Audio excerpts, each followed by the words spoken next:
कौमें तबाह होती हैं अपने इखलाक से। इखलाक को संवारते हैं उस वक्त के दानिश्वर। और अगर आपका दानिश्वर ही तवाइफ हो, अल्लाह से डरना चाहिए। इक़्तिदार सदा नहीं रहता। मैंने अपनी 60 साल ज़िंदगी में इससे बदतरीन दौर नहीं देखा। हर जुल्म की एक हद होती है, इस जुल्म की कोई हद नहीं है। आपने जो 10,000 बच्चे उठा लिए, उनका फ्यूचर तो तबाह कर दिया आपने। सहाफ़ी बड़ा हसास होता है, मुआशरे की आँख, कान, ज़ुबान जो है उसे कहा जाता है।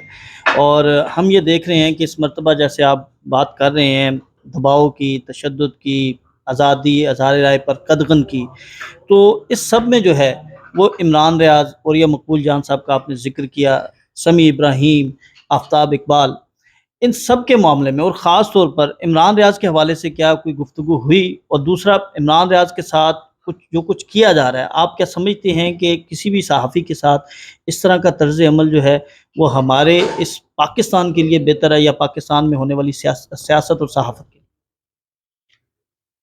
देखिए, मैंने तो अभी कहा है कि यूट्यूबर्स के खिलाफ भी क्रैकडाउन शुरू होने वाला है।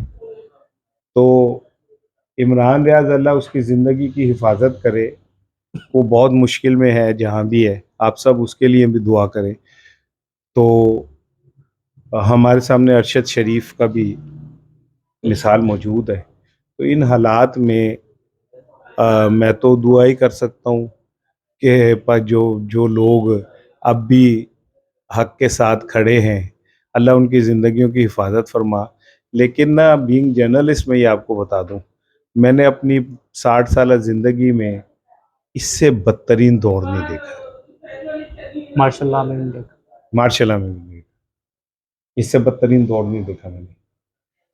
तो हर जुल्म की एक हद होती है, इस जुल्म की कोई हद नहीं है। आपने जो 10,000 बच्चे उठा लिए, उनका फ्यूचर तो तबाह कर दिया आपने। ना वो आपको कारोबार कर सकते हैं, ना वो सरकारी जॉब कर सकते हैं, ना वो बाहर जा सकते हैं। तो आपने तो उनका मुस्तकबिल तबाह कर दिया। वो तो ख़त्म हो गए, वो इस रियासत पाकिस्तान का हिस्सा नहीं थे। अगर जिन्होंने किया था, आप पाकिस्तान की जो फ़ौज है उसकी तनज़ीमात पे हमला हुआ, तो मैं तो उसकी शदीद मज़म्मत करता हूँ, क्योंकि फ़ौज हमारी प्राइड है, हमारी शनाख्त है, और हम पाक फ़ौज से मोहब्बत करते हैं। वो अपनी जानों की कुर्बानी देके इस मुल्क में अमन कायम करते हैं। या जो अमन है ये उन्हीं की कुर्बानियों का नतीजा है। लेकिन जिन लोगों ने ये 9/11 पाकिस्तान का किया, उसके पीछे कौन लोग हैं, वो चेहरे तो बेनकाब होने चाहिए। बिल्कुल। और सर ये बताइएगा कि इमरान रियाज़ के हवाले से मरियम औरंगज़ेब ने कहा कि वो सहाफ़ी नहीं है, तो ये हमारे दुःख में बराबर उसका मज़ाक उड़ाना, ये तज़हीक करना नहीं है? वो तो जब अरशद शरीफ की मैयत आ रही थी, तो मरियम नवाज ने उस पे भी एक ट्वीट किया था, तंजिया। हुँ। तो अल्लाह से डरना चाहिए। इक़्तिदार सदा नहीं रहता, हुँ। ठीक है ना? अब हमने बड़े बड़े सूरमाओं को बढ़ के मारते हुए और फिर उसके बाद जलील और रुस्वा होते हुए देखा है। हुँ। ज़ियाउल हक की कब्र पे लोग जाके जो कुछ करते हैं, हुँ। कोई सोच सकता था जब ज़ियाउल हक इक़्तिदार में था। इक़्तिदार में था कि ऐसा हो सकता है? तो अल्लाह से डरना चाहिए और इतना तकब्बुर नहीं रखना चाहिए। तकब्बुर सिर्फ़ अल्लाह को ज़ेब देता है, हुँ। इंसान को नहीं। लेकिन जब आप इंसानों को कीड़े-मकोड़े समझने लगें, तो फिर आपका रवैया यही होता है जो अब है। अच्छा सर, मेरा क्वेश्चन ये है कि एक बड़ी वॉल ऑफ शेम बनाई गई और उसके ऊपर ठीक है सियासी इमरान खान समेत जो उनके साथी थे उनकी तस्वीर लगाई गई, उन्हें गद्दार वतन कहा गया। उन्हीं के अंदर जो है हम देखते हैं कि इमरान रियाज़ की तस्वीर भी जो है वो बीच में लगा दी गई। और क्या आप समझते हैं कि एक सहाफ़ी जिसने कभी कोई सरकारी ओहदा ना लिया हो, ना मुशीर, ना वज़ीर, कोई इस तरह की चीज़ ना हो, सिर्फ़ उसका जो टिल्ट हम कह सकते हैं कि जो एक सियासी पार्टी की तरफ नज़र आता हो और उसको इस बुनियाद पर जो है वो गद्दार वतन बना दिया जाए, जबकि वो ये कहता था कि मुझे सब कुछ कह लें लेकिन मुझे कभी ये ना कहें कि मैं गद्दार हूँ, मैं मुहिब्ब वतन नहीं। बात ये है कि आप हॉल ऑफ फेम बनाएँ या कुछ भी बनाएँ, हॉल ऑफ फेम में तो इमरान खान नंबर 1 है। ठीक है ना, आप हॉल ऑफ शेम बनाते रहें। अगर आपको ये लगता है कि इमरान खान अब ख़त्म हो गया, आपको लगता है कि इमरान खान के साथी सारे भाग गए, आपको लगता है कि इमरान खान ही मुजरिम है 9 मई का, तो करा दें इंतखाबात, अभी करा दें। 4 सर्वे कराए हैं आपने, चारों सर्वे में इमरान खान नंबर 1 है और उसकी पॉपुलैरिटी पहले से बढ़ गई है। तो कराएं, आए मैदान में, कोड़ी का मैदान आ जाए। तो ये ऐसी बातें आप हॉल ऑफ फेम बना लें। लियाकत वो कायदे आजम की जो हमशीरा थी मोहतरमा फातिमा जिना, उन कुतियाओं के गले में भी तख्तियां डाल के उनके नाम की फिराया गया था। बिल्कुल। तो क्या फातिमा जिना का कद खत्म हो गया था या फातिमा जिना की अजमत खत्म हो गई थी? सर आखिर में मेरा क्वेश्चन, आखिरी क्वेश्चन, बतौर सहाफ़ी हमारे जो लीडर्स हैं या हमारे जो सीनियर सहाफ़ी हैं, उनकी तरफ से एक मज़म्मत नहीं आ रही इमरान रियाज की तरफ से, समी इब्राहीम की और या मकबूल जान की। क्या अब सहाफ़ी भी जो हैं वो तक़सीम हो चुके हैं? अब कहा जाए कि ये नून लीग के हैं, ये पीटीआई के हैं, ये जो हैं वो पीपल्स पार्टी के हैं, तो हमारे सहाफ़ी क्यों नहीं मुत्तहिद हो रहे? और किसी की तरफ से कोई इस तरह का बयान नहीं आया, किसी ने अपने प्रोग्राम में ये तक ज़िक्र नहीं किया, जैसे आपने कहा कि वो बड़ी मुश्किल में है, तो किसी ने उनके साथ कोई इज़हार यकजहती नहीं की, तो क्या कहते हैं इस बारे से?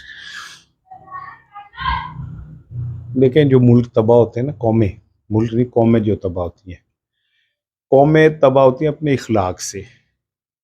इखलाक को संवारते हैं उस वक्त के दानिश्वर, और अगर आपका दानिश्वर ही तवाइफ हो और आपका दानिश्वर ही 2 टके के ऊपर नाचने वाला हो, तो आपकी कौम की इखलाकियात क्या होगी?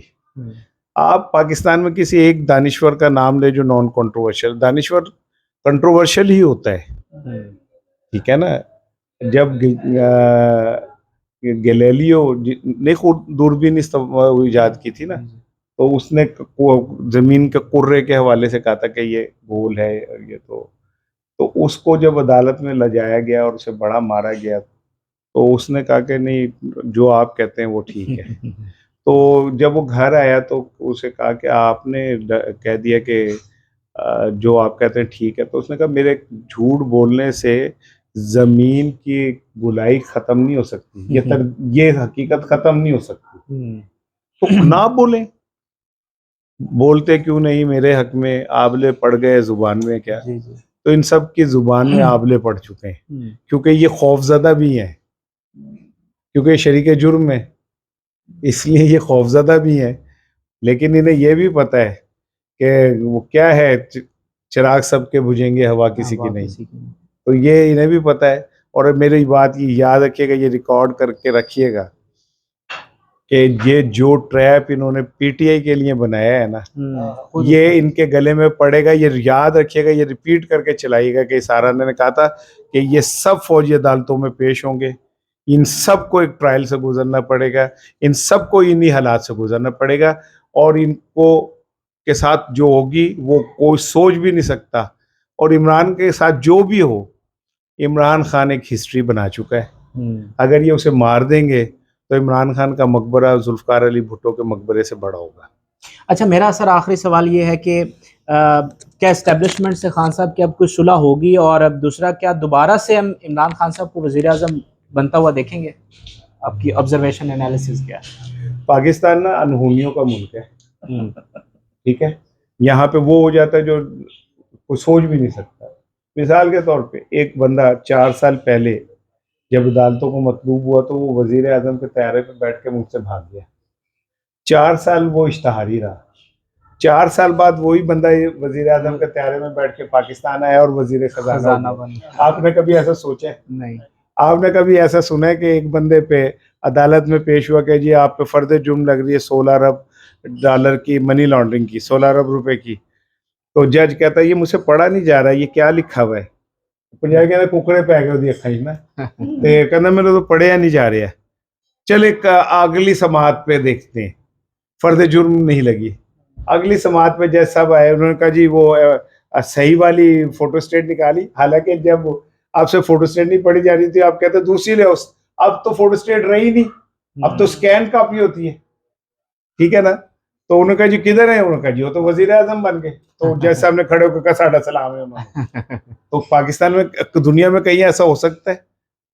दुनिया में कहीं ऐसा हो सकता है कि 50 रुपए के स्टाम्प पेपर पे 17 साल के एक कैदी को आप मुल्क से बाहर भेज दें और अदालत कह के इसको कुछ हो गया तो कौन जिम्मेदार होगा? ठीक है, जो ये 24 करोड़ लोग मर रहे हैं भूखे नंगे, बिल्कुल इनके लिए किसी ने कहा है कि इनको कुछ हो गया तो क्या होगा? तो ये अनहोनियों का मुल्क है। मेरा यकीन है कि इमरान खान वापसी करेगा और बड़ी तगड़ी वापसी करेगा। जो ट्रक पे लिखा था कि जिंदा का सोने खाते आप बड़ा जिद्दी है। तो वो उसके लिखा हुआ माथे पे, अब मैं क्या कर सकता हूँ। बिल्कुल सही है, बहुत बहुत शुक्रिया। इसार राना साहब हमारे साथ मौजूद थे और अपना एनालिसिस भी दे रहे थे और इन्होंने खान साहब से मुलाकात में क्या देखा, बड़ी दिल की बातें आज इन्होंने हमारे साथ शेयर की हैं। आप अपनी राय से ज़रूर आगाह करें। हमें इजाज़त दीजिए, अल्लाह हाफ़िज़।